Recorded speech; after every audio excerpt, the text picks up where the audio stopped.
नमस्कार, सवितास किचनमध्ये सर्वांचं स्वागत। तर आज आपण घरच्या घरी साजूक तूप कसे बनवायचे हे पाहूया। तर यासाठी मी इथे 8 ते 10 दिवस साठवून ठेवलेली साय घेतलेली आहे। तर ही साय जेव्हा आपण दुधावरून काढतो तेव्हा ती आपल्याला फ्रीजमध्ये स्टोअर करून ठेवायची असते।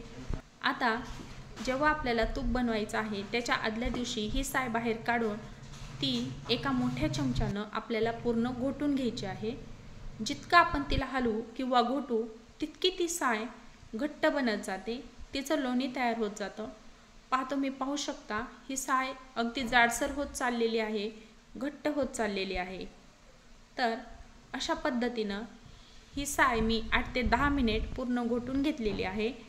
आता या लोण्याच्या घट्ट गोळ्यामध्ये मी 2 ते 3 चमचे दही टाकून हे लोणी रात्रभर आपल्याला बाहेर ठेवायचं आहे आणि दुसऱ्या दिवशी सकाळी आपल्याला तूप करायला घ्यायचं आहे।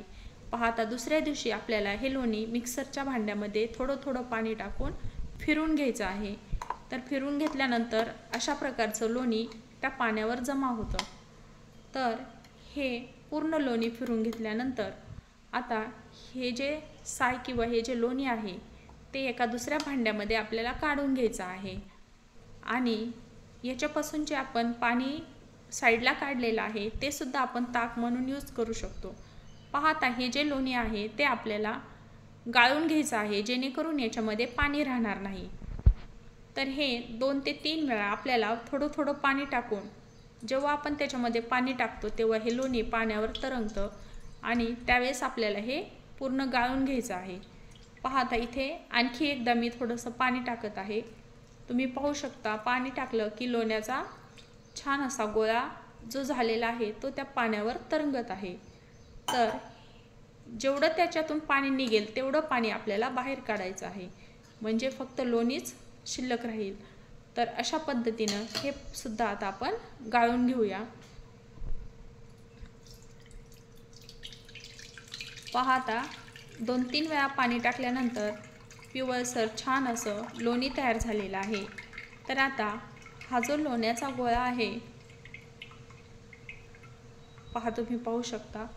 तर मिक्सरला फिरवताना मिक्सरचं भांडं भरतं त्यावेळेस गरम पाणी करून आपण ते धुवू शकतो। तर या पद्धतीनं इथे हे भांडं अगदी स्वच्छ झालेलं आहे।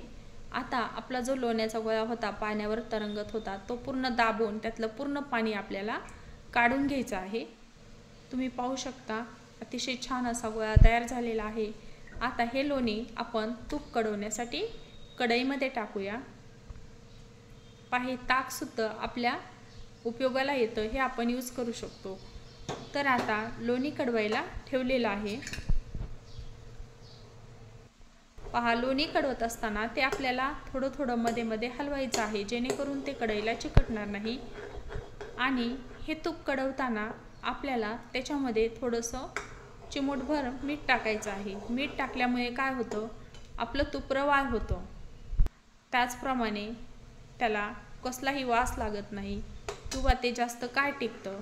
आता तुम्ही पाहू शकता तुपाचा रंगही बदलत आहे, अतिशय छान असं तूप तयार होत आहे। आता याच्यामध्ये आपल्याला एक वस्तू टाकायची आहे, ती म्हणजे ही 2 विड्याची पानं टाकायची आहेत। तर ही पानं टाकल्यामुळे काय होतं, आपल्या तुपाला अतिशय छान असा रंग येतो आणि त्याचा स्मेलही खूप छान येतो। आता इथे मी 2 पानं तोडून टाकलेली आहेत आणि तूप कडत आहे, त्याला छान असे बुडबुडे आलेले आहेत आणि त्याचा रंगही खूप सुंदर छान असा झालेला आहे। तुम्ही पाहू शकता।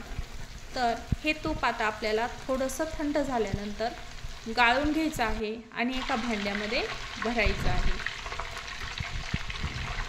गॅस बंद करून थोडंसं थंड झाल्यानंतर हे गाळून घेऊन एका भांड्यामध्ये मी ठेवणार आहे। तर अशा पद्धतीनं ही तूप बनवण्याची पद्धत तुम्हाला कशी वाटली हे मला नक्की कळवा आणि या चॅनलला लाईक, शेअर आणि सबस्क्राईब करा। पुन्हा भेटूया अशाच एका नवीन व्हिडिओसह। तोपर्यंत हॅपी कुकिंग।